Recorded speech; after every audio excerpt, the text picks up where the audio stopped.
একটা সন্ধ্যায় তো তুই চাইলে আমি আন্টির সাথে কথা বলতে পারি। এইটা নিয়ে ক্লাসে কথা বলতে হবে না। শোন, তুই যদি আজকে না যাস তোর সাথে আমার ফ্রেন্ডশিপ আজকেই শেষ। আজব তো, বাচ্চাদের মতো কথা বলতেছিস কেন? আমি বললাম না আমার কাজ আছে। কি কাজ সেটাই তো বুঝতেছি না। আমি তোর বেস্ট ফ্রেন্ড আর আমিই জানি না তোর আজকে কি এমন বিরাট কাজ পড়ে গেছে। তোমাদের জরুরি কোনো আলাপ থাকলে ক্লাসের বাইরে গিয়ে করো।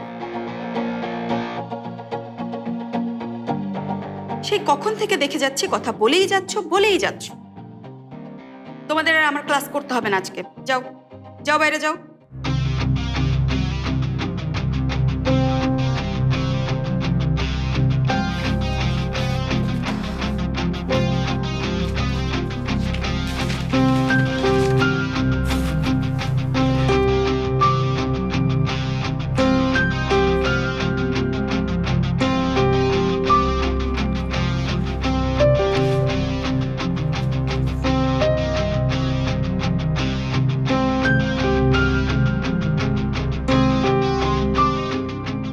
মেঘা,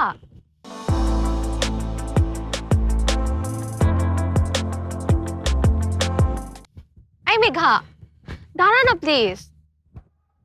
আজকে একটা ইম্পর্টেন্ট ক্লাস ছিল রাশা। এই তোর কি পড়াশোনার উপর থেকে আগ্রহ হারিয়ে গেছে? সরি তো, বাদ দে না, আমরা পরে গ্রুপ স্টাডি করে নিব। আচ্ছা শোন না, এখন তো আমাদের কোনো কাজ নাই, চল না শপিং এ যাই। আমার ইচ্ছে করতেছে না। আর বললাম না তোকে আমার কাজ আছে। কি কাজ বল, নাহলে তোরা আমার সাথে যাইতে হবে। তোর কাজের কথা শুনে আমি ডিসাইড করব কাজটা বেশি ইম্পর্টেন্ট নাকি আমি। আমাকে একটা রাস্তার দরজা বন্ধ করতে হবে। দরজাটা বন্ধ করতে হইলে আগুনের মধ্যে দিয়ে হেঁটে যেতে হবে। জানি আমি পুড়ে যাব, কিন্তু দরজাটা আমাকে বন্ধ করতেই হবে,